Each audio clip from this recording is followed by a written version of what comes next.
नमस्ते दोस्तों, आज की कहानी में हम जानेंगे कि कैसे बीरबल ने अपने बुद्धि का उपयोग करके एक लोभी और लालची शेठ को एक छोटे से कोयले में से बने सुरमा को पूरे 10,000 रुपए में बेच दिया।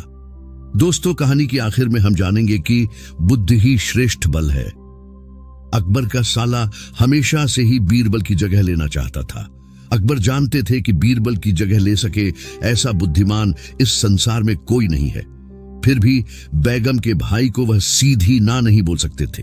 ऐसा करके वह अपनी लाडली बेगम की बेरुखी मोल नहीं लेना चाहते थे।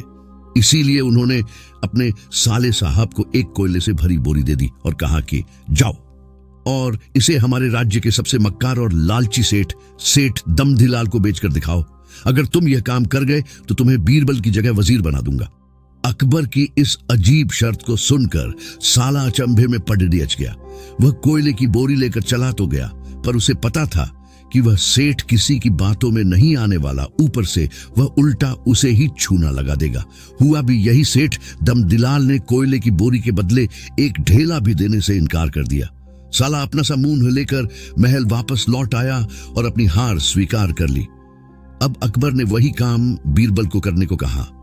बीरबल कुछ सोचे और फिर बोले कि सेठ दमदिलाल जैसे मक्कार और लालची सेठ को यह कोयले की बोरी, क्या मैं सिर्फ कोयले का एक टुकड़ा ही 10,000 रुपए में बेचाऊंगा।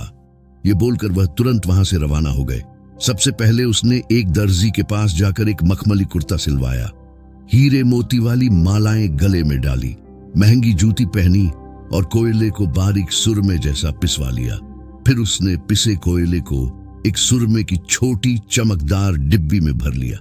इसके बाद बीरबल ने अपना भेष बदल लिया और एक मेहमान घर में रुककर इश्तिहार दे दिया कि बगदाद से बड्ढे शेख आए हैं जो करिश्माई सुरमा बेचते हैं, जिसे आंखों में लगाने से मरे हुए पूर्वज दिख जाते हैं और यदि उन्होंने कहीं कोई धन गाढ़ा है तो उसका पता बताते हैं। ये बात शहर में आग की तरह फैली। सेठ दमधिलाल को भी ये बात पता चली। उसने सोचा जरूर उसके पूर्वजों ने कहीं न कहीं धन गाढ़ा होगा। उसने तुरंत शेख बने बीरबल से संपर्क किया और सुरमे की डिब्बी खरीदने की पेशकश की। शेख ने डिब्बी के 20,000 रुपए मांगे और मोल भाव करते करते 10,000 में बात तय हुई। पर सेठ भी होशियार था। उसने कहा, मैं अभी तुरंत ये सुरमा लगाऊंगा और अगर मुझे मेरे पूर्वज नहीं दिखे तो मैं पैसे वापस ले लूंगा। बीरबल बोला, बिल्कुल आप ऐसा कर सकते हैं। चलिए शहर के चौराहे पर चलिए और वहां इसे जांच लीजिए।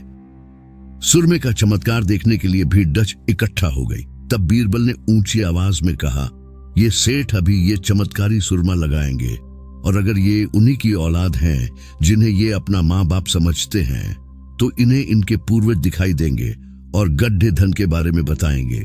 लेकिन अगर आपके माँ बाप में से किसी ने भी बेईमानी की होगी और आप उनकी असल औलाद नहीं होंगे तो आपको कुछ भी नहीं दिखेगा। और ऐसा कहते ही बीरबल ने सेठ की आंखों में सुरमा लगा दिया। फिर क्या था, सिर खुजाते हुए सेठ ने आंखें खोली। अब दिखना तो कुछ था नहीं, पर सेठ करे भी तो क्या करे। अपनी इज्जत बचाने के लिए सेठ ने 10,000 बीरबल के हाथ थमा दिए और मुंह फुलाते हुए आगे बढ़ गए। बीरबल फौरन अकबर के पास पहुंचे और रुपए थमाते हुए सारी कहानी सुना दी। अकबर का साला बिना कुछ कहे अपने घर लौट गया और अकबर बीरबल एक दूसरे को देखकर मंद मंद मुस्काने लगे। इस किस्से के बाद फिर कभी अकबर के साले ने बीरबल का स्थान नहीं मांगा। अगर आप ऐसे ही और ज्ञानवर्धक कहानी सुनना चाहते हैं तो सनराइज चैनल को सब्सक्राइब कर लीजिए। Thanks for watching.